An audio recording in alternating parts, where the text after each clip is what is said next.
So you're thinking about starting a bedbug business. Maybe you've heard it's high profit, low competition, and something you can actually run on your own. But you're wondering, how much is this gonna cost me to get it off the ground? In this video, I'm gonna break down 4 key things you need to consider for startup costs. Not just the gear, we're gonna talk about licensing, marketing, and the real way that I got this business off the ground, especially being that I didn't have a boatload of money sitting in a bank account to do it. Let's jump in. When starting a bedbug business, your costs are going to break down into these 4 categories. 1 is the equipment and vehicle. 2 is licensing and insurance. 3 is marketing and your website. And the 4th is how you're actually going to fund it. So let's go through each of them so you can see what's realistic and find out why this investment is totally worth it, especially if you're in it for the long game. So first up, your equipment and vehicle. So to fully outfit a van with all the right equipment, which includes heaters, propane tanks, fans, ducting, all the essentials you need, total cost you're looking at for the equipment side of things is $25,000, and this is going to include everything to get you started. So next up is going to be your vehicle purchase. My recommendation would be to go with a van and not a truck and trailer setup. I've had both, and ultimately I found out having the van was a better setup for 1, parking situations, and for 2, easier to outfit and maneuver around the actual van compared to a truck and trailer. Dollar wise, what I would look to spend on a van setup is right around $25,000 to $30,000,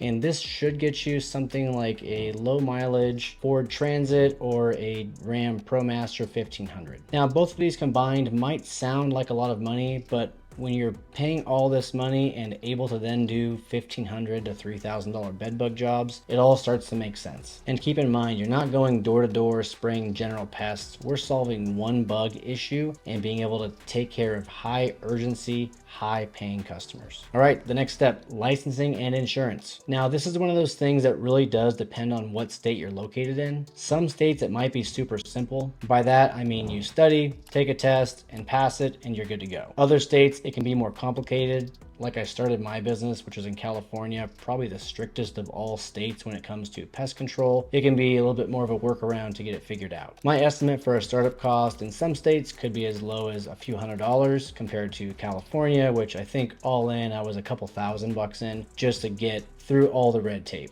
Now, when it comes to insurance, this can vary heavily as well, state to state. California is typically a higher state to operate a business out of, and you're gonna need things like general liability insurance as well as vehicle insurance. My very first year, it was just me and one vehicle, I was looking at a total price of around $8,000, and that included the whole 12 months to operate. But this is one of those areas you really wanna do right from the start because it keeps you protected, professional, and positioned to land real clients. Now, the third category is marketing and your website. This part makes or breaks most small businesses, not just in the bedbug world. You need a very clean and professional site, something simple yet sharp. If you can build it yourself, great. If you pay someone to build this and they know how to build this properly, you're going to be spending anywhere from $2,000 to $4,000 for a well built out site. Now, the marketing side of things. Once you've got the website built, you need to have marketing running to push people to that website. If I was starting back over again, I would focus on Google local service ads and Google AdWords. And likely for a solo entrepreneur, I would probably be running around $2,500 to $5,000 in ad spend. Now, to me, when I first started out, that was a lot of money. I was only putting $1,000 in a month, and I didn't realize it, but I wasn't getting many customers. I thought that $1,000 was a lot of money, but it wasn't until I started spending $3,000, $4,000, $5,000 a month that I started really generating the revenue to get the snowball rolling, to say. So if you start out pushing heavy ad spend, it's very likely you're going to do $25,000 to $45,000 completely by yourself, just killing bed bugs. And if you don't spend the marketing money, well, this is where the business goes to die, because if no one knows that you exist, you have no customers coming in, so there's nobody to sell your product, and your product can't be fulfilled, so ultimately you're left with nothing. So remember, you have to spend the money on marketing to make this whole thing happen. Now, the fourth category, how I funded it, and this is my real startup story. When I started my bedbug business, I didn't have 50, 60, 70,000 bucks laying around. I decided to cash out a chunk of my 401k,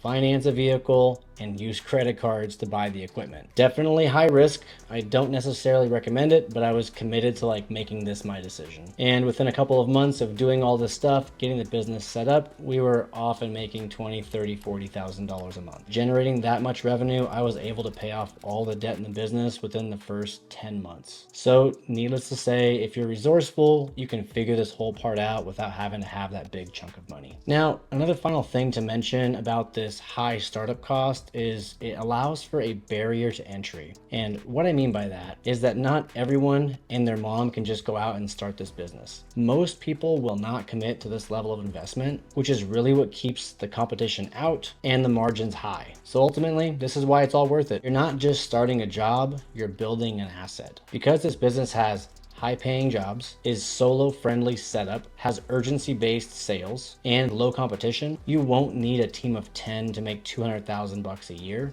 I did it with a van, a few heaters, and a cell phone. So if you're serious about starting your own bedbug business, I put together a free guide called the Bedbug Business Blueprint. It walks you through the same steps that I took to go from being stuck in a job that I really didn't enjoy to owning and operating a successful bedbug business. I'll link that down in the description below. And if you have any questions, please leave them down in the comments below. Thanks for watching, and I'll see you guys on the next video.